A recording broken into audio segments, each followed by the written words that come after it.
গত 16 বছরে আওয়ামী লীগের সাথে আপোষ করে আঘাত করে তাদের এনজিও তাদের ব্যবসা বাণিজ্য সব চালিয়েছে।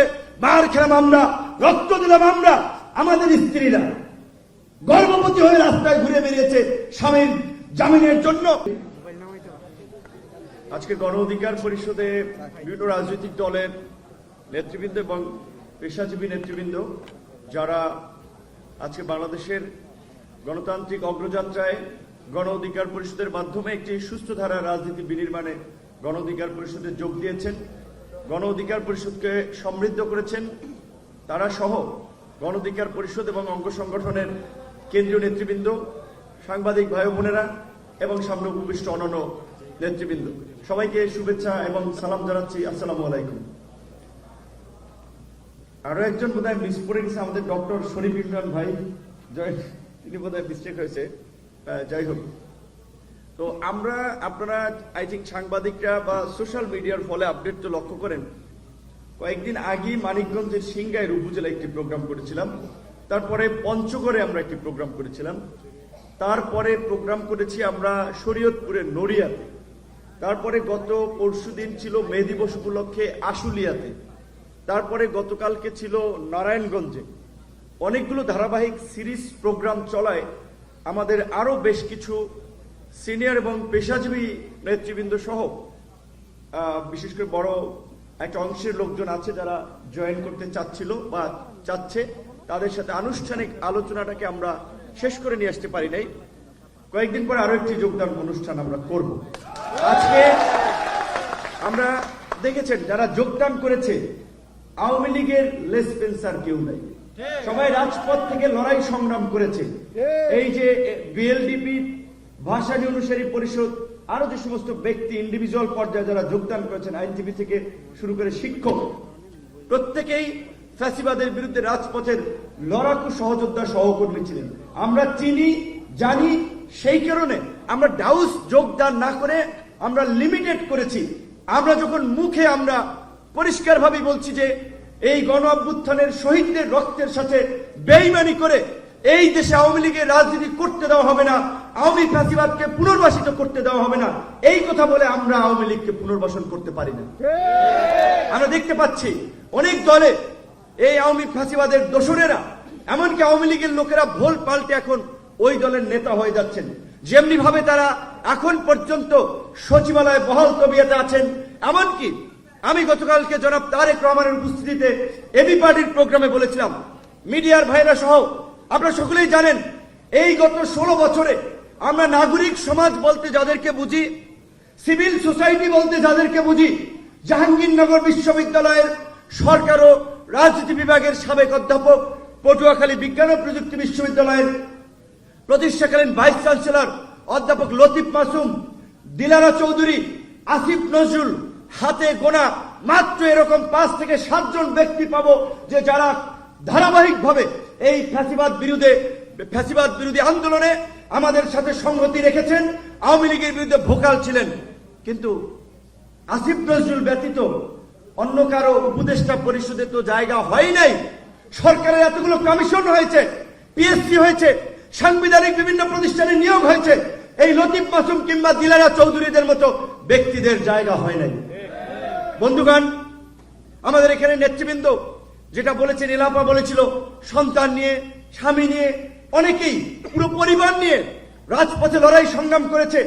এই ছাত্র আন্দোলনকে কিভাবে গণ আন্দোলনে রূপ দেওয়া যায় সেই প্ল্যান পরিকল্পনা করেছি আমরা। রাজনৈতিক দলগুলোর সাথে যোগসূত্র রচনা করেছি। বিএনপির শীর্ষ নেতৃবৃন্দ থেকে শুরু করে জামাত, হেফাজত, অন্যান্য সকল নেতৃবৃন্দ এবং এইখানে যারা উপস্থিত আছেন, যদি 18ই জুলাই দিবাগত রাত তথা 19শে জুলাই রাতের যদি অনেকের ইনবক্স পাওয়া যায় কিংবা আমি যাদের সাথে কথা বলেছি কল লিস্ট চেক করা যায়, দেখবেন তাদের সাথে সেদিন আমার কি কথা হয়েছিল। আমার মোবাইলে এখনো অনেকের রেকর্ড, ইতিহাস বিকৃতি করার একটা অপচেষ্টা চলছে, ইতিহাস ভুলভাবে উপস্থাপন করার চেষ্টা চলছে। এখনো মোবাইলের কিছু রেকর্ড আছে, সব রেকর্ড মুছে যায় নাই। পরিষ্কার ভাবেই বলেছিলাম যে যেভাবে হেলিকপ্টার থেকে যাত্রাবাড়ি, মিরপুরে, উত্তরা সহ সারা বাংলাদেশের ছাত্র জনতার উপরে গুলিবর্ষণ চলছে, আমাদের আনুমানিক হিসাব মতে ওই সময় পর্যন্ত রাত্র 10টা পর্যন্ত সেই 18ই জুলাই যে শুক্রবার গণমিছিল ছিল, 17 তারিখ তার আগের দিন আপনার গায়েবানা জানাজা ছিল। আমরা বলেছিলাম এই 18ই জুলাই পর্যন্ত প্রায় 400 থেকে 450 মানুষ মৃত্যুবরণ করেছেন। এই 400-450 মানুষকে খুন করার পরেও এই জল্লাদ হাসিনা যদি গদিতে থাকে, এই দেশের গণতন্ত্রকামী আরো অসংখ্য মানুষকে জীবন দিতে হবে। সেজন্য আমরা পরিষ্কারভাবে বলেছিলাম এখন আর এক দফার বিকল্প নাই। আজকে আমাদের সেক্রেটারি সাহেব বলেছেন, আমাদের জুনিয়র অনেক আমাদের সহকর্মী ছিল, তাদের সমালোচনা আমি করতে চাই না, আমি অনেকের সাথে টকশোতেও যাই না বিব্রতকর পরিস্থিতিতে, কিন্তু কিছু কথা বলতেই হয়। এই যে 3 জন ছাত্র উপদেষ্টা তারা সরকারের উপদেষ্টা পরিষদে গিয়েছেন, তারা এনসিপি গঠন করেছেন, সেখানে আসিফ এবং নাহিদ তাদের কন্ট্রিবিউশন আছে। আসিফ নাহিদ 19 সালে 2028 বছর পরে অনুষ্ঠিত ডাকসুতে আমাদের প্যানেল থেকে সাংস্কৃতিক সম্পাদক পদে নির্বাচন করেছিলেন। কিছু সময় ছাত্র অধিকার পরিষদে রাজনীতি করেছেন, ব্রেক নিয়েছেন। আসিফ 23 সাল পর্যন্ত ছাত্র অধিকার পরিষদের সাথে ছিলেন, তাদের একটা রাজপথে ভূমিকা ছিল। তারা এই আন্দোলন সংগ্রামের আমরা মনে করি পরিচিত মুখ হিসেবে, ছাত্র প্রতিনিধি হিসেবে এই সরকারে যাওয়ার পরে তাদের প্রথম এবং প্রধানতম দায়িত্ব হওয়া উচিত ছিল এই আহত আন্দোলনকারীদের সুচিকিৎসা নিশ্চিত করা, আহত এবং নিহতদের যথাযথ ক্ষতিপূরণ নিশ্চিত করা এবং আওয়ামী লীগের নিষিদ্ধ করার দাবিতে, গণহত্যার বিচারের দাবিতে সরকারের মধ্য থেকে একটা জোরালো প্রতিবাদ এবং প্রতিরোধ গড়ে তোলা। আমরা দেখলাম না, এখন রাজপথের কর্মসূচি দেখি, এগুলো মাইলেজ নেওয়ার কর্মসূচি আর বক্তব্য। তোমরা তো সরকারে ছিল, নাহিদ তো সরকারে ছিল 6 মাস 7 মাসের মতো, আসিফ তো এখন সরকার আছে, মাহফুজ যাকে মাস্টারমাইন্ড বলা হচ্ছে, আমাদের অনেক জুনিয়র বিশ্ববিদ্যালয় ছিল। আল্লাহকে হাজির নাজির করে বলছি, যে কয়দিন ছাত্রলীগের মার খেয়েছি, হামলা মামলার শিকার হয়েছি, ওই কয়দিন রাজপথেও দেখিনি, কিন্তু তাদেরকে মাস্টারমাইন্ড বানিয়ে দেওয়া হচ্ছে। এই কারণে বললাম যে ইতিহাস বিকৃত করার চেষ্টা চলছে।